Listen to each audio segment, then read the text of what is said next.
देखिए विवाह पद्धति जो आम हिंदू विवाह पद्धति है उससे विवाह पद्धति कितनी भिन्न होती है आपके यहाँ? विवाह का क्या मतलब प्रोसीजर होता है, प्रक्रिया? हम लोग विवाह शादी में पीले जैसे पीला जो बड़ा जो ठीक है, हम लोग पीला पीला परिवार जैसे बारात में जाते हैं घर पीले वस्त्र का भी प्रयोग अधिकार करते हैं। ये बड़ा जो का प्रतीक है। ये आप लोक नृत्य में भी इस तरह की वेशभूषा पहनते हैं? देखिए जैसे सब लोग जो है ना इस तरीके से पीला मतलब पीला पगड़ी, कुर्ता। इसमें क्या है ना, जो हमारी पहचान है ना, तो जिस सूर्य में सात रंग होती है उस तरह हम लोग देव के हिसाब से हम लोगों का कलर अलग अलग है।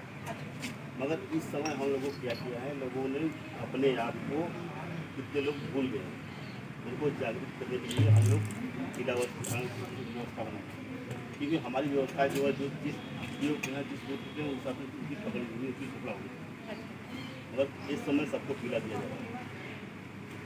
पीला जो है उसमें जो पीला है माँ का रंग होता है, क्योंकि देखिए जब धरती से जब अंकुरित बीज होती है तो पीला होता है।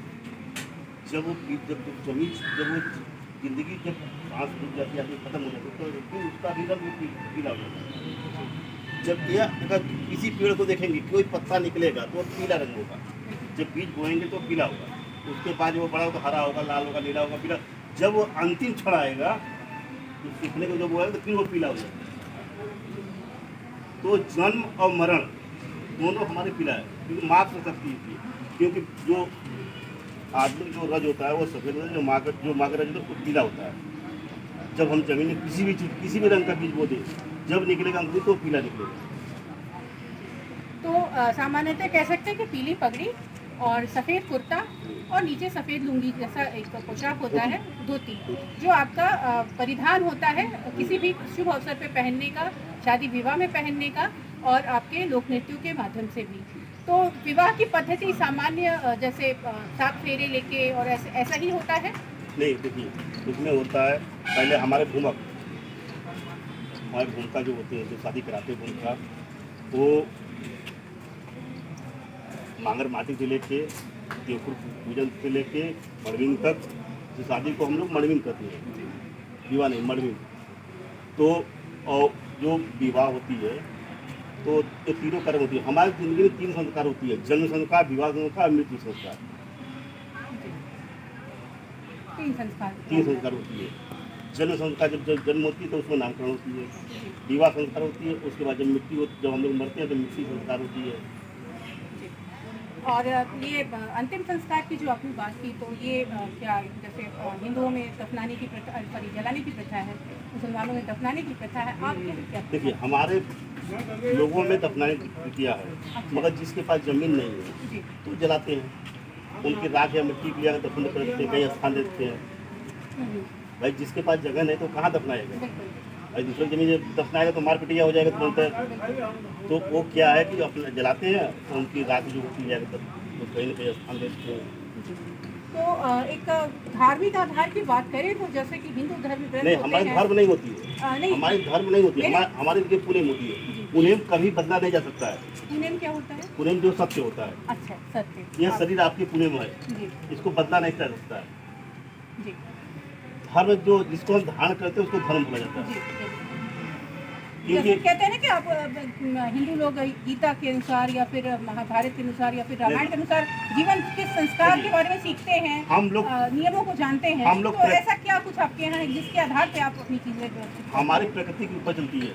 जैसे आज हम लोग देखते जो भी हम लोग कर्मा नृत्य करते हैं या शैला नृत्य करते हैं या कोई भी नृत्य करते हैं, दाएं से घूमते हैं, जो प्रकृति के नियम है। अगर सांप कुंडली मार के बैठेगी तो वो भी दाएं से बैठेगी, अगर पानी का भंवर आएगी तो वो भी दाएं से आएगी, अगर किसान हल चलाएगा तो वो भी दाएं से चलाएगा, अगर औरत जाता चक्की पीसेंगी, जो जाता चलाती है वो भी दाएं से चलाएंगी।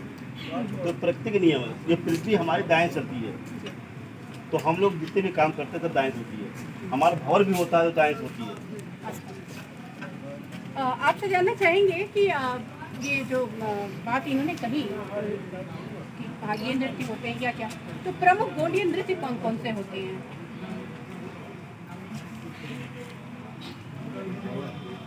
कौन बता सकता है प्रमुख गौड़ीय नृत्य? देखिए प्रमुख गौड़ीय नृत्य या गोंडियन नृत्य होती है जो यहाँ पर, और उसके बाद साइला नृत्य होती है, कर्मा नृत्य होती है। कर्मा नृत्य, शैला कर्मा भी गोंड जनजाति का है। हाँ कर्मा भी है। जैसे कर्मा है तो जो लोग एक कतार बना बना के चलते हैं, और साइला नृत्य है तो उसमें अलग अलग लोग आगे पीछे होते हैं। कुछ हम लोग नृत्य की बात कर रहे हैं तो कुछ शैला और कर्मा नृत्य में जो गीत प्रयुक्त होते हैं उनकी 2-4 लाइनें हम सुन लेते हैं। कांग लोग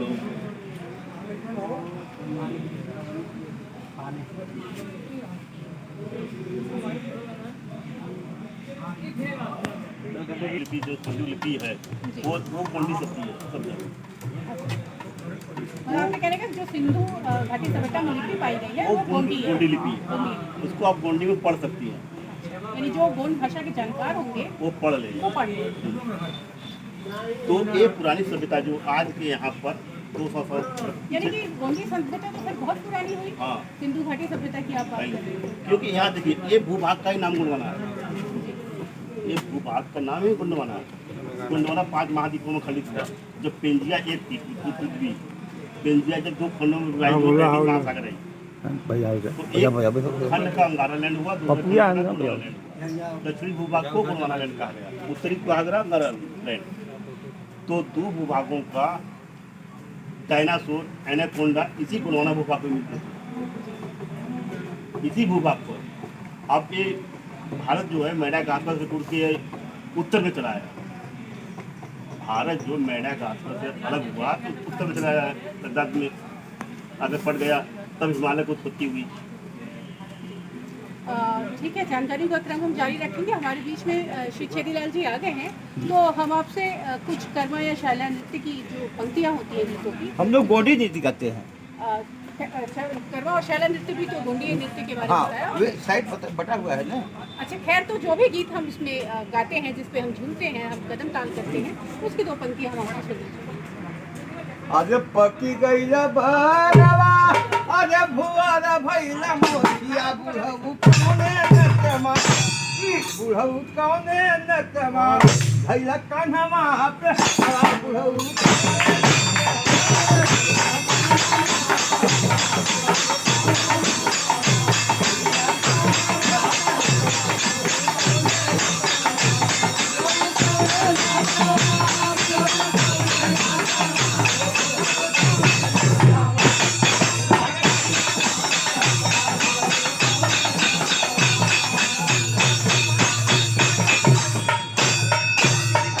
मवा महुआ कयायल बास मैया, एक ठे गंडा लैके न, एक ठे गंडा लैके न, छालैया मवा त होती तवा, एक ठे गंडा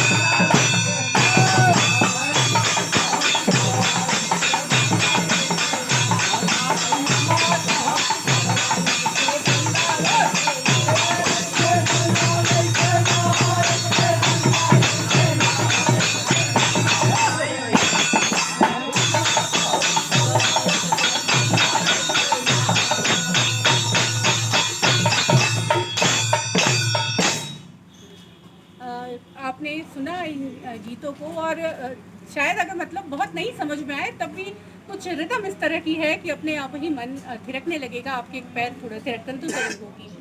अब कुछ जानना चाहेंगे हम लोग, सौभाग्य है कि हमारे साथ इतने लोग हैं गोंड जनजाति के, तो उस जनजाति के बारे में थोड़ा और ज़्यादा विस्तार से जानने का मौका मिलेगा। तो हम लोग नृत्य संगीत की बात कर रहे हैं और बाकी चीज़ों के बारे में भी बात कर रहे हैं। तो महिलाओं को हम कैसे नज़रअंदाज कर सकते हैं? तो जो महिलाओं की बात है तो महिला श्रृंगार प्रिय तो ज़रूर होती है, चाहे वो किसी भी जाति धर्म में हो। तो आप लोगों से मैं जानना चाहूँगी कि जो हमारी गोंड बहनें हैं वो श्रृंगार किस प्रकार करती हैं, उनके आभूषण कैसे होते हैं? हाथ में कंगना होती है जी, बाजूबंद होती है, रकम जो है बहुत है, और वो गले का जो होता है, जो सिक्के वाला हाथ में होता है, जी, जोड़ा वाला, वो होती है मेन।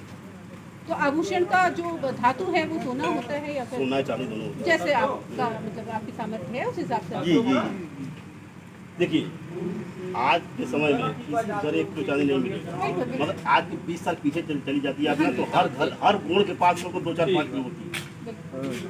जी, अभी दिन पे दिन क्योंकि उस समय क्या था ना कि अगर पैर में अगर पायल भी था तो वो आधा किलो का था। अगर कमर करधनी होती थी तो वो भी आधा किलो 3 पाव की होती थी। अगर 5 ले 6 ले का हार गले का होता था तो वो भी 3 पाव आधा किलो 3 पाव होती थी। तो किसी के घर में 2 किलो, किसी के पास भी 2 किलो चाली होती थी, मगर आज किसी के पास खोजेंगे तो 200 ग्राम नहीं मिलेगा। और परिधान, महिलाओं को क्या परिधान होता है? धोती, साड़ी बोलते हैं। साड़ी अलग होती, धोती अलग होती। अच्छा, क्या धोती और साड़ी में क्या? धोती जो लंगोचा पहना जाता है उसका धोती पहना जाता था। अच्छा अच्छा, वो 8 मीटर की होती। तो महिलाएं भी इसी प्रकार पहनती हैं। हाँ, 8 मीटर का। और जो पुरुष धोती पहनते हैं वो भी 8 मीटर का होता था। क्या पहनने का तरीका एक ही होता है? अलग अलग होता है। अच्छा, मतलब वो दौड़े चाहे खेत में कोई भी काम करे खपक नहीं सकता, जी, न ढीला हो सकता।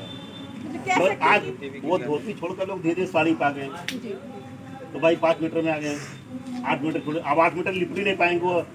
बिल्कुल, मतलब आपके कहने का मूल जो है वो वही है, धोती है, और वो 8 मीटर की होती है, और उसको बांधने का तरीका आम साड़ी पहनने के तरीके सब से लोग अलग नहीं होता पहन है। पाएंगे। हाँ जी, वो अलग होता है। जो पुराने हमारे जैसे अभी देखिए पहले हैं वो जो हमारी जानेंगे। लड़की थी अंदर जो बोल रही थी कुंडी में, जी जी प्रियंका सिंह, जी, वो कुंडी में बोल रही थी। कुंडी में दिल्ली भी गई, इनाम पा के आई है।